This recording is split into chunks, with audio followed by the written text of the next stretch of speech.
habang nagpapainit tayo ng water. Punta tayo ng store. And then later, exercise tayo guys ng konti. Para naman tayo ma-stretch yung ating katawan. Mag-exercise tayo tuwing umaga. Tuwing umaga. Umaga hawa na masila. Yan. So, relax siya guys. So, doon natin siya video guys. Gawin natin yung ating daily routine as a mother. Like.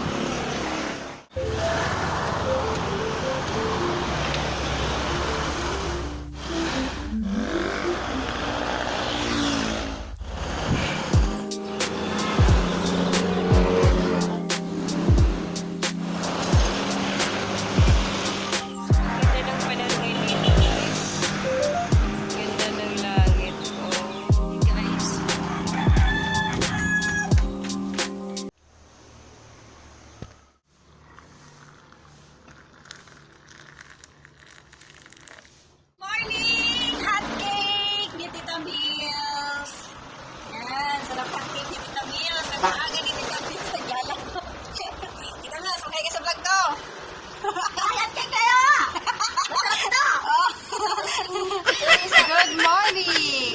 Sariling recipe. Ano yan? Dalawa lang? Sa'yo, ina. Okay. Salamat. Thank you. Hindi ka nataya. Anong to, mama? May tutos ka to, say. Ay! Welcome back to my YouTube channel. Yes, kumusta kayo guys? Maayong buntag sa atong lahat. Mga Bisaya, maayong buntag. Tagalog, Tagalog. Sa Tagalog, maayong, ano ba, sa Tagalog. Magandang araw. Yes, magandang morning. Good morning, magandang morning. Maayong buntag sa ating lahat. Yes, so for today's video, yes, ito yung mga ginagawa ko guys. Kumbaga ito yung mga pinaka-daily routine ko. Pag-iisip ng maaga. Yan. So, tingin-tingin sa palibot. Ang ganda dito ng palibot kasi madaming halaman, maraming flowers. Kumbaga, nakaka-fresh talaga. Yan. So, kumbaga, hindi man yung ano iisip ko. Hindi yung parang pagkagising mo palang parang bagbot. Pero mga ganun. Pagkagising mo palang parang pinapagbot ka na. Yan. So, pero dito guys, kasi ang ganda ng ano.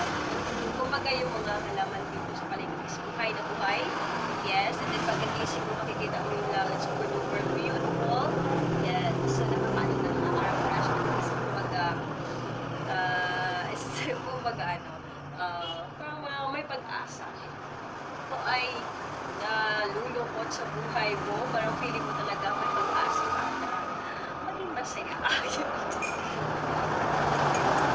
sa dito guys, ma-flex ko lang yung makikita yung langit. Individual ko talaga siya.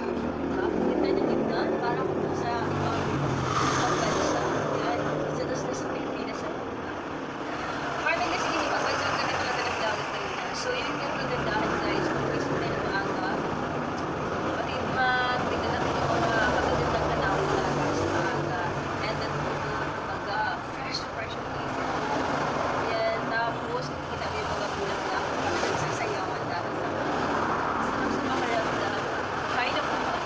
Buhay na buhay. Diba? Buhay na buhay yung ating mga pag-asa sa buhay. Sabi nga nila, dream big. Dream big. Right, Simon? Yes. Okay, you got it.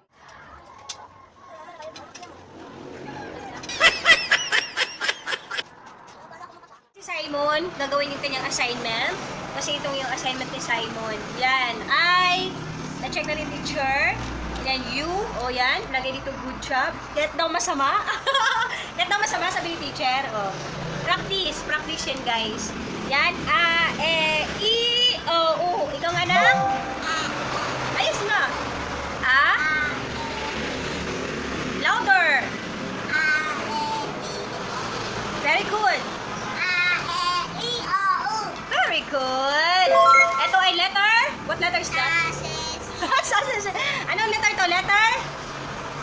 B. Sige, right mo. Sulat mo. Okay, anak. Tutulong kita. Dire, game. Galing sa blue, papunta sa blue. Ay, nahulog na ako. Okay, anak.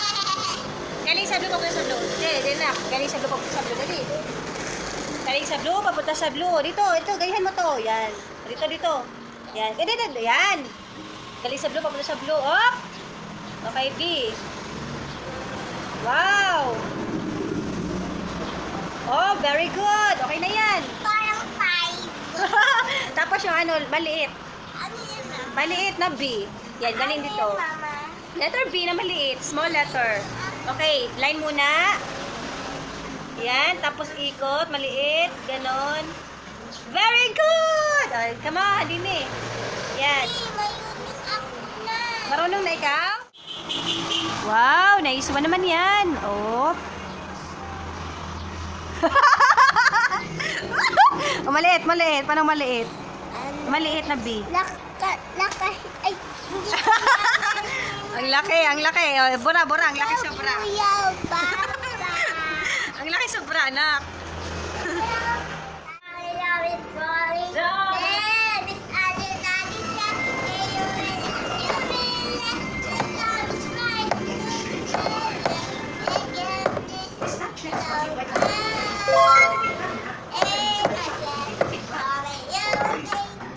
Mamadami na naman pulis pa rin. Pero tayo, salamat po sila. Princess.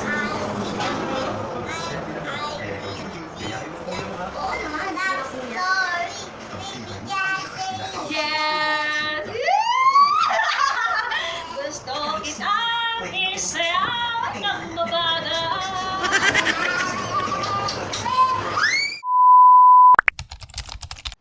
Hey guys, kukuha kami ng malunggay. Yan. So, ang sarap mong ano dito guys. So,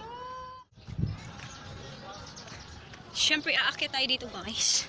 Aakyat tayo dito. Hello. Oh, hi! Hi! Say hi! Yan, ang ganda. Ang sarap ng ano guys, malunggay. Ang ganda ng malunggay. Panglahok. Yan, panglahok natin to sa ano. Yan, panglahok natin to sa yan.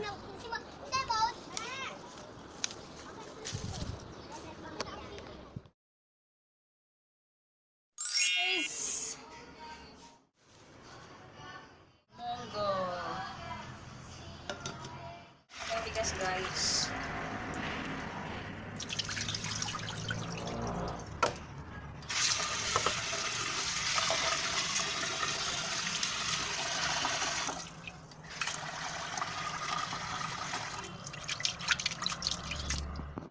Magluto tayo ng monggo na may malunggay. Yes. At meron din tayong konti ditong karneng baboy. Ito yung ating mga ingredients. Yan. So, ito yung ating magic. For today's video guys, magluto tayo ng ating ulam pang hapunan. Yan. So, gabi na ngayon guys. Meron tayo ditong ingredients. Yan. Meron tayo ditong baboy. Meron tayong ingredients dyan. Bawang sibuyas, kamatis. Ito naman yung ating malunggay na kinuha doon, magic sarap. Ito naman yung ating munggo na malambot na yan. So, dito ko siya sa rice cooker. So, gisa lang natin yan. Natin yung bawang. And so, hindi na natin guys lagyan ng pork cube. Optional lang naman kasi meron na naman siyang karning baboy. Lagyan na natin guys. Yan. Itong baboy na to guys, worth of 50 pesos lang yan. Yan, so diba? Worth 50 pesos, panglahok lang sa ating munggo. Ito yung ating pamintang durog. Yan.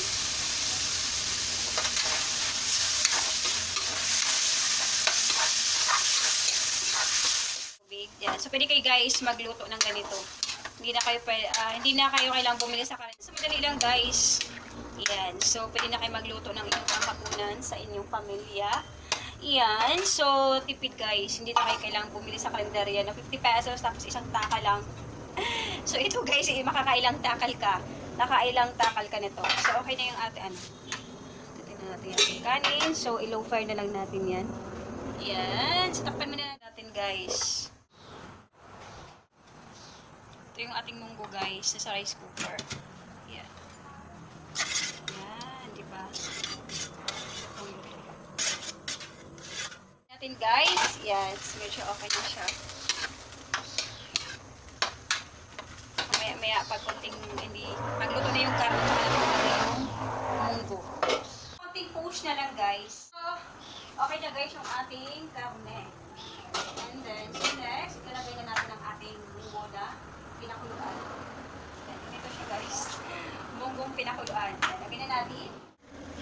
Lagyan na natin guys. First, kasama yung sabaw para mas malasa. Yan. So, diba? Ooh, lutang-lutang na.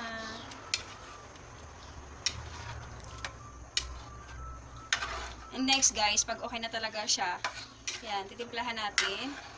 Lagyan lang natin siyang magic. Po tayo ng magic syrup. Tak, tak, tak, tak, tak. Sarap. Amount of salt. Yes. Small amount, napadami. Yan. So, wait na lang natin guys. Takpan na lang ulit natin.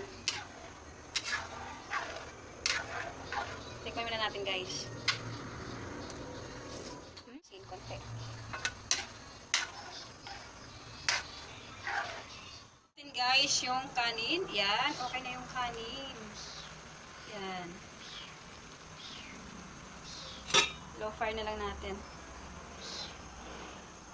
Yan. So, ang sarap ng ating ulam, guys. Diba? Pure. Lotong bahay. Ito yung sinasabi ng lotong bahay. Yan. So, imagine, guys, yung ating, ano yun, 50 pesos yung ating karne. Yung ating munggo sa tindahan, 25 pesos. And then, yung malunggay, libre lang. Kasi, kinuha lang natin sa gilid-gilid. And then, yung mga ingredients dyan. Yan. So, diba? Sa halagang palagay natin worth of 100 pesos. So, ganito na yung ano mo. Ganito na yung ano mo. Ganito na yung ulam mo. So, diba? Ang daming makakain. Pag sa karinderya, isang takal yan is 50 pesos. Yung iba naman, 25 pesos. Depende sa laking takal. Yan. So, imagine guys. So, pwede pa to pang, pwede pa to pang kinabukasan. Pag hindi mauubos. Yan. So, check lang natin guys, pag okay na yung karne. So, lagyan na natin yung ating gulay. Which is yung malunggay. Yan. Tikman natin. Kagatin natin.